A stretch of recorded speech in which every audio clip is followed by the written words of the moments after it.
ಸ್ನೇಹಿತರೆ, ಇವತ್ತು ಒಂದು ವಿಚಾರವನ್ನು ಹೇಳೋಕ್ಕೆ ನಾನು ಬಯಸ್ತಾ ಇದ್ದೀನಿ. ಏನು ವಿಚಾರ ಅಂದರೆ, ನೋಡಿ, ಮನೆಯಲ್ಲಿ ನಿಮ್ಮ ಮನೆಯಲ್ಲಿ ಯಾವಾಗಲೂ ಸದಾ ಶಾಂತಿ ಇರಬೇಕು, ನೆಮ್ಮದಿ ಇರಬೇಕು, ಹಾಗೂ ನಾವು ಎಲ್ಲರ ಜೋಡಿ ನಾವು ಆರಾಮಾಗೆ ನಾವು ಖುಷಿಯಿಂದ ನಾವು ಇರಬೇಕು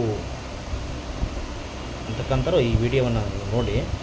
ಒಂದು ಹೇಳ್ತೀನಿ ನೋಡಿ ಸ್ನೇಹಿತರೆ, ಯಾವಾಗಲೇ ಆಗಿರಲಿ ನೋಡಿ, ಕೆಲವೊಬ್ಬರು ತಿಂಗಳಿಗೊಂದು ಸರಿ ಪೂಜೆಯನ್ನು ಮಾಡ್ತಾರೆ. ಕೆಲವೊಬ್ಬರಿಗೆ ದೇವ್ರ ಮೇಲೆ ಭಕ್ತಿನೇ ಇರಲ್ಲ. ನನಗೇನು ದೇವ್ರು ಮಾಡಿದ್ದೇನೆ, ನನಗೇನು ದೇವ್ರು ಮಾಡಿಲ್ಲ, ಆತ ಯಾಕೆ ನಾನು ಊದಿನ ಗಡ್ಡಿ ಹಚ್ಬೇಕು, ದೀಪ ಹಚ್ಬೇಕು, ನನಗೆ ದೇವ್ರ ಮೇಲೆ ನಂಬಿಕೆ ಇಲ್ಲ, ಏನಾದರೂ ಮಾಡ್ಕೆ ಹೋಗಿ ನೀನು ಅಂತೇಳಿ ಆ ಥರ ಕೂಡ ಮಾತುಗಳನ್ನು ಆಡೋರು ಕೂಡ ನಾನು ನೋಡಿ.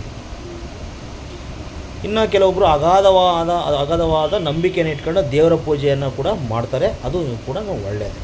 ನೋಡಿ, ಒಂದು ತಿಳ್ಕೊಳ್ಳಿ ಸ್ನೇಹಿತರೆ, ದೇವರು ಅಂದಮೇಲೆ ಒಂದು ತಿಳ್ಕೊಬೇಕು. ಇಲ್ಲಿ ದೇವರಿಗೆ ಜಾತಿ, ಧರ್ಮ, ಕುಲ, ಯಾವ ಪಂಗಡಗಳು ಇಲ್ಲಿ ಲೆಕ್ಕಕ್ಕೆ ಇಲ್ಲ, ಲೆಕ್ಕಕ್ಕೆ ಬರೋ. ಇಲ್ಲಿ ನಾವು ಮಾಡ್ಕೊಂಡಿರೋದು ಇದು ಒಂದು ತಿಳ್ಕೊಳ್ಳಿ. ಹೇಳ್ತೀನಿ, ನಾನು ಇವತ್ತು ಹೇಳ್ತಾ ಇದ್ದೀನಿ, ಒಂದು ತಿಳ್ಕೊಳ್ಳಿ. ನಮ್ಮಲ್ಲಿ ಸಾವಿರಾರು ಕುಲಗಳು, ಉಪಜಾತಿಗಳು ಇನ್ನೂ ಏನಾದರೂ ಇನ್ನೂ ಇರ್ಬೋದು. ಇಲ್ಲಿ ದೇವರಿಗೆ ಒಂದೇ ತಿಳ್ಕೊಳ್ಳಿ. ದೇವರಿಗೆ ನೋಡಿ, ದೇವರು ಅಂದರೆ ದೇವರ ಹೆಸರುಗಳು ಸಾವಿರಾರು ಇದ್ದಾವೆ ಇಲ್ಲಿ, ಬಟ್ ನಾಮ ಒಂದೇ ಇಲ್ಲಿರೋದು. ನೋಡಿ, ನೀವು ಯಾವುದೇ ನೋಡಿ, ನೀವು ಸಾವಿರಾರು ದೇವರುಗಳನ್ನು, ಸಾವಿರಾರು ಪುಣ್ಯಕ್ಷೇತ್ರಗಳನ್ನು ನೀವು ತಿರುಗಿ ಬರೋದು ಅವಶ್ಯಕತೆ ಇಲ್ಲ ಸ್ನೇಹಿತರೆ. ಅರ್ಥ ಮಾಡ್ಕೊಳ್ಳಿ.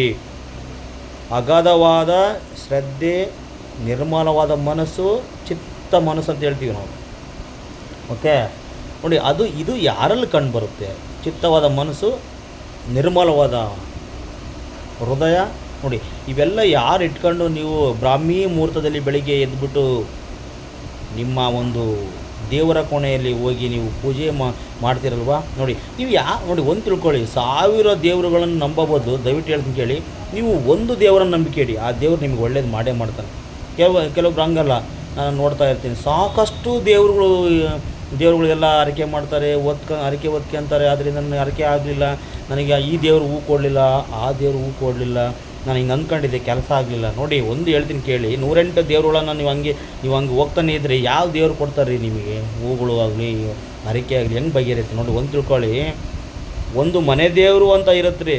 ಒಂದು ಮನೆ ದೇವರು ಅಂತ ಇದ್ದಾಗ ಆ ಮನೆ ದೇವರ ಬಗ್ಗೆ ನಂಬಿಕೆ ಇಟ್ಟು ಅಗಾಧವಾಗಿ ಪೂಜೆಯನ್ನು, ಮಂತ್ರಗಳನ್ನು ಮಾಡೋದ್ರ ಮುಖಾಂತರ ಆ ದೇವರಿಗೆ ನೀವು ನೈವೇದ್ಯ ಇಟ್ಟು ಮುಖಾಂತರ ಒಂದು ಸಿಹಿಯನ್ನು, ಒಂದು ನೈವೇದ್ಯ ಇಟ್ಟು ಅಕಸ್ಮಾತ್ ನೋಡಿ, ಒಂದು ಹೇಳ್ತೀನಿ ಕೇಳಿ. ಇವತ್ತು ಶನಿವಾರ ಹೇಳ್ತಾಯಿದ್ದೀನಿ. ಇವತ್ತು ಶನಿವಾರ ಅಂದರೆ ಕೆಲವೊಬ್ರದ್ದು ಆಂಜನೇಯ ವಾರ ಆಗಿರುತ್ತೆ. ಶನಿವಾರ ಆಲ್ಮೋಸ್ಟ್ ಅಲ್ಲ ಎಲ್ಲರದ್ದು ಶನಿವಾರ ಆಂಜನೇಯ ವಾರ ಆಗಿರುತ್ತೆ. ನೋಡಿ, ಒಂದು ತಿಳ್ಕೊಳ್ಳಿ, ಶನಿವಾರ ಆಂಜನೇಯನನ್ನು ನೀವು ಮಂತ್ರಗಳನ್ನು ಪಠನೆ ಮಾಡೋದ್ರಿಂದ, ಆಂಜನೇಯನ ನೀವು ಪೂಜಿಸೋದ್ರಿಂದ, ನೋಡಿ, ಒಂದು ತಿಳ್ಕೊಳ್ಳಿ, ಹೇಳ್ತೀನಿ ಕೇಳ್ರಿ.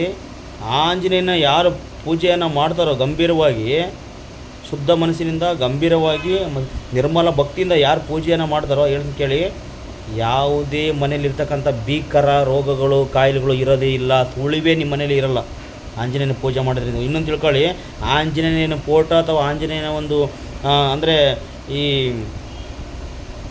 ಹೋಗ್ತಕ್ಕಂಥ ಯಾವುದು ಸಂಜೀವಿನಿ ಬೆಟ್ಟವನ್ನು ಹೊತ್ಕೊಂಡು ಹೋಗ್ತಕ್ಕಂಥ ಫೋಟೋ ನಿಮ್ಮ ಮನೆಯಲ್ಲಿ ಏನಾದರೂ ಇದ್ದಿದ್ದೇ ಆದರೆ, ಒಂದು ತಿಳ್ಕೊಳ್ಳಿ, ನಿಮ್ಮ ಮನೆಯಲ್ಲಿ ಯಾವುದೇ ಭೀಕರವಾದ ಕಾಯಿಲೆಗಳು ಬರೋಲ್ಲ. ಒಂದು ತಿಳ್ಕೊಳ್ಳಿ, ನಿಮ್ಮ ಮನೆಯಲ್ಲಿ ಶಾಂತಿ ನೆಮ್ಮದಿ ಇರುತ್ತೆ ಆಂಜನೇಯನ ಫೋಟೋ ನಿಮ್ಮ ಮನೆಯಲ್ಲಿದ್ದಾಗ. ಒಂದು ತಿಳ್ಕೊಳ್ಳಿ. ಮತ್ತು ಬೇರೆ ಯಾವುದೇ ಆಗಿರಲಿ, ನೆಗೆಟಿವ್ ಎನರ್ಜಿ ಅಂತ ಹೇಳ್ತೀವಿ ನಾವು. ನೆಗೆಟಿವ್ ಎನರ್ಜಿ ಅಂದರೆ ಏನು? ನಿಮ್ಮ ಬೇರೆ ಏನಾದರೂ ಕಾಡ್ಸವು, ಏನಾದರೂ ನಿಮಗೆ ತೊಂದರೆ ಕೊಡೋವು, ಅಥವಾ ಇನ್ನೊಂದು ಹೇಳೋಕ್ಕೆ ಕೂಡ ನಾನು ಬಯಸ್ತಾ ಇದ್ದೀನಿ ಸ್ನೇಹಿತರೆ. ಯಾವ ದುಷ್ಟ ಶಕ್ತಿನೂ ಆಂಜನೇಯನ ವಿಗ್ರಹ ನಿಮ್ಮ ಮನೆಯಲ್ಲಿದೆ ಅಥವಾ ಆಂಜನೇಯನ ಫೋಟೋ ನಿಮ್ಮ ಮನೆಯಲ್ಲಿ ಇದೆ ಅಂದರೆ, ಯಾವ ದುಷ್ಟ ಶಕ್ತಿ ನಿಮ್ಮ ವಸ್ತುಲ ಹತ್ರ ಕೂಡ ಬರೋದಿಲ್ಲ. ಅದೊಂದು ನೆನಪಿಟ್ಕೊಳ್ಳಿ.